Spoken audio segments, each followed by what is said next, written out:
to be more aware of how long the reach of not the law, but judges have in our lives.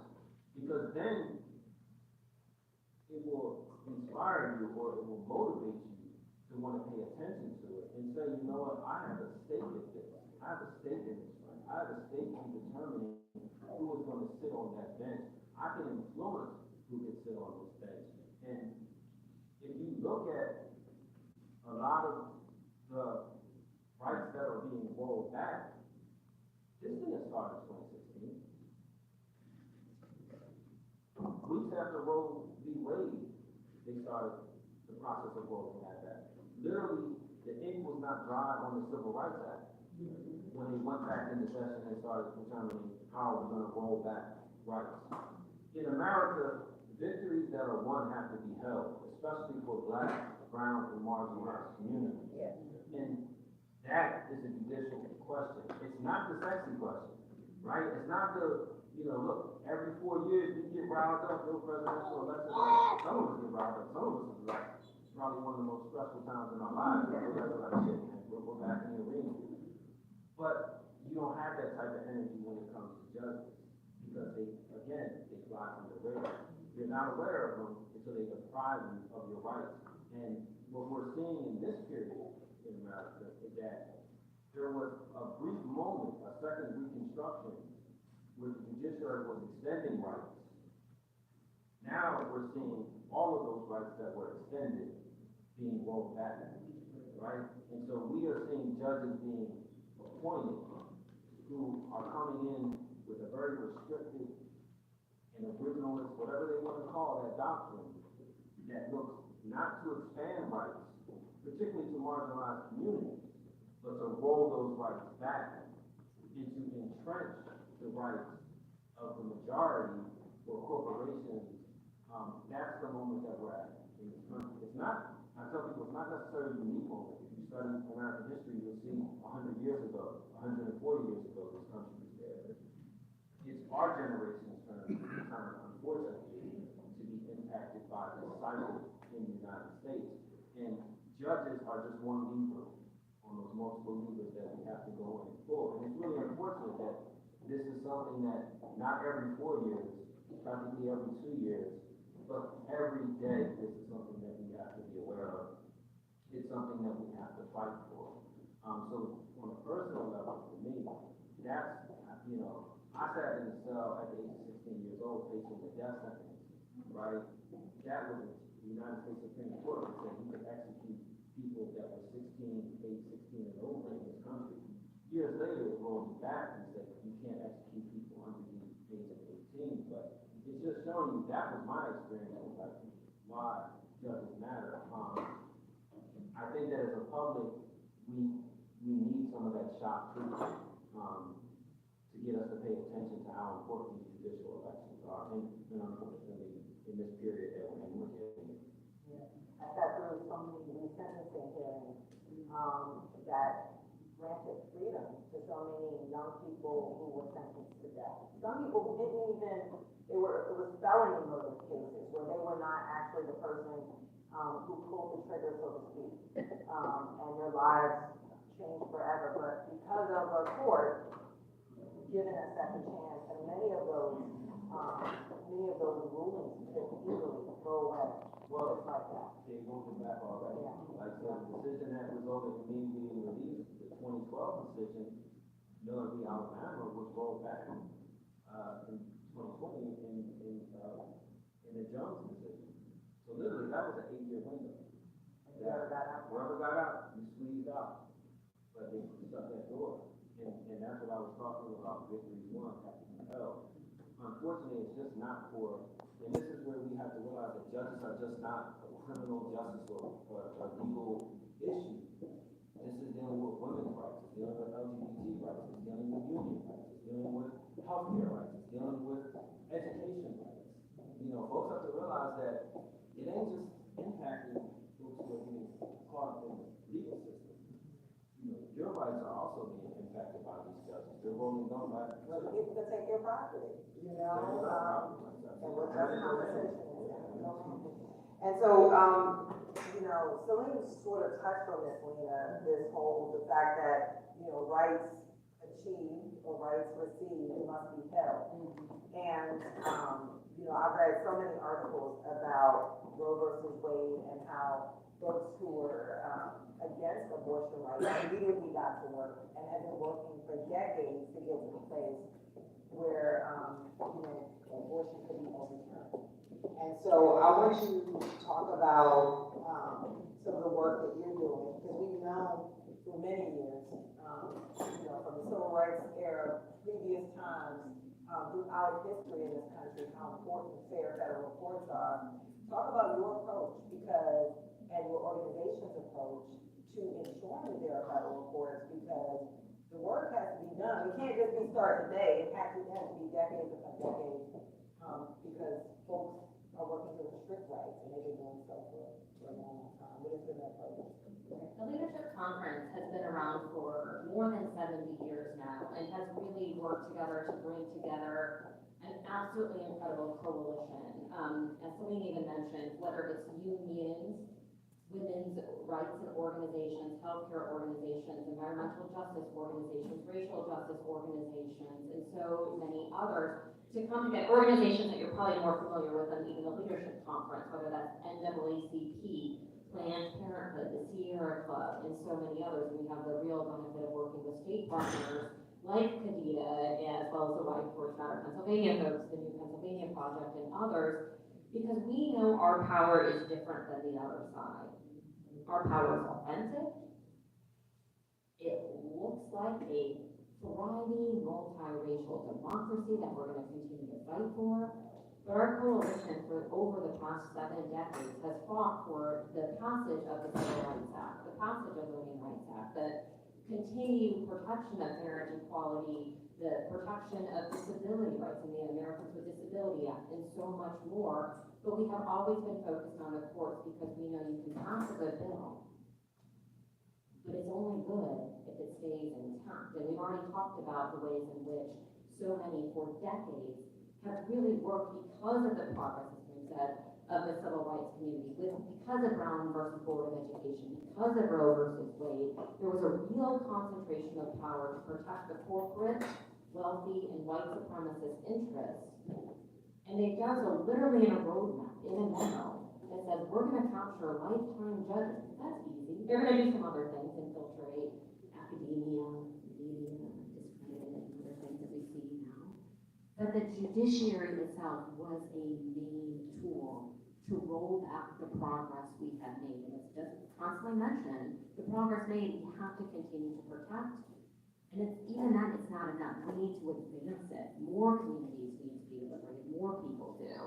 So the Leadership Conference has been paying attention to this for many, many decades. But as mentioned and alluded to earlier, our vision for the court still hasn't been realized, but we finally have an administration that is hearkening back to what I think the Carter administration, President Carter himself, really started to prioritize, is to say, fair and neutral does not equal white and male when it comes to our judges. We need to see more people who are women, people of color, people who have historically and intentionally been minimized by our judicial system and our other government institutions, people who have different experience. Somebody like, at the time, Ruth Bader Ginsburg, getting nominated to the DC Circuit, which put her in position to eventually get on the Supreme Court, but also other civil rights icons, people who've been working on behalf of voting rights throughout the country, onto these district courts and circuit courts. This administration, more than any other, as Terry mentioned, has appointed 140 new lifetime judges, 67% of which are people of color. And we can break it down. It is absolutely tremendous. President Biden also fulfilled his promise, which many in our community made him do, to nominate and confirm the first Black woman Supreme Court Justice, Justice Ketanji Brown Jackson, who brings not only her life experience, having been living as a Black woman, but also as a public defender, experience that has never before been on our nation's highest court, which is incredibly important, and really changing literally the face of the judiciary. but also making sure that diversity is also reflected in professional experience, whether that is because people have, like Jennifer Sun, who's now confirmed to the Ninth Circuit, a career dedicated to protecting unions, union rights, and working people. People like here in the Third Circuit, now Judge Cindy Chung, who worked for the Department of Justice enforcing the civil rights laws, such as the first one to burn any case on the Shepherd Hate Crimes Act. Also was very, very instrumental in the Tree of Life hate crime that happened on the other side of the Commonwealth as well. People with that experience of enforcing our civil rights laws, as well as other public defenders here in the state, have been absolutely critical. So we have been fighting for this for decades, but we don't, as I think really mentioned, we don't take any of this for granted. We have to keep fighting because it is so, so, so important. I think what we're seeing with some of these Supreme Court decisions, whether that's the dangerous and cruel decisions around affirmative action, LGBTQ equality, abortion rights, and the other threats that continue to emerge, that we can continue to pass legislation to help remedy that, but we need to be making sure we have good, fair-minded folks who are on the bench who have this different life and professional experience to help really understand the real world impact of these laws and also know the accurate history as to why these laws and why our Constitution is what it is. And to do that, I want you to talk about this too, Celine, because we talk about diversity, and I want to mention some of the wins of the Biden administration again. So many women confirmed. I think it's what, 67% of the 140 judges confirmed during the Biden administration women. We compare to the number of women confirmed during the Trump administration, 21%. Those numbers are very different. But there's more than just gender diversity, and Lena touched on this, there's more than just racial diversity, because there's many layers to choosing a judge that would have reflective experiences. Can you dig into that a little bit? Talk about why this multi-layered diversity is so important. Country who just don't believe in the criminal justice system or the judicial system itself.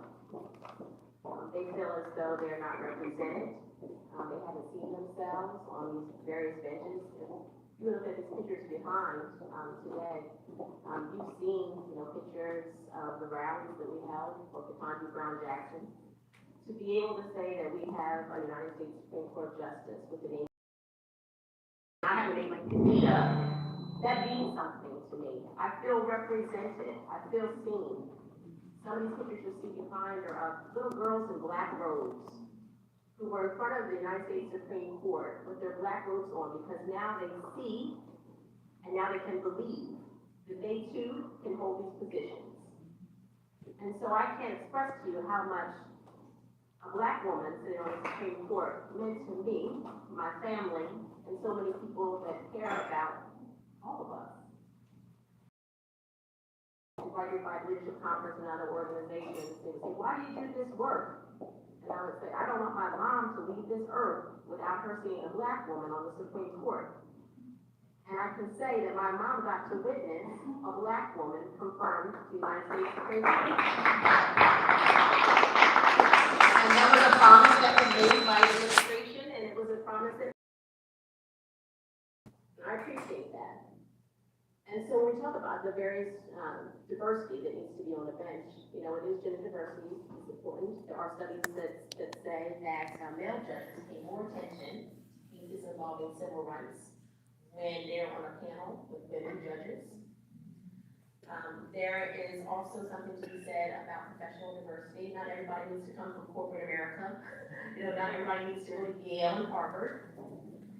So it's really important Or that Penn, there's or in diversity Philly. of profession and experience. There's also, racial diversity that we mentioned. And so I think it's a really big opportunity for us to expand on that. Ruth Bader Ginsburg, the notorious RBG, when asked the question, how many women on the bench would be enough, right? The judicial system. If you believe that the judiciary is colorblind and fair, and that we are having fair-minded jurors sit on these benches, then you need to see yourself represented on that bench for you to truly believe that. And it's important to have a process room. This is a beautiful looking room here, so give yourself a shout out here today. Something like America. I love to see a room that looks like America. And, you know, it is really important for everyone to see themselves. Celine and I were at a conference in New York not too long ago, and one of the sisters there from Georgia, she had mentioned, you know, the courts don't all need to be male, pale, and stale, right? We can have some diversity and bring different perspectives to the benches so that we can all feel as though justice is working for all of us. And trust in the courts. I mean, I always think if people lose trust in the courts, our system could easily fall apart. Easily, if we don't believe that courts are actually there. So I want to talk to you, Celine, about being in court, seeing a judge, and knowing that this person has some shared experience, maybe has seen some of the things that maybe you have seen. How does that impact, you know, a community's ability to accept decisions that are handed down, to feel like the courts are in fact there? Yeah, I mean, some of the work that we're doing, and you're mentioning that, you know, judicial elections are coming up in Philadelphia, and part of our role in evaluating and endorsing judges was their experience, and not their Ivy League experience, you know, not whether or not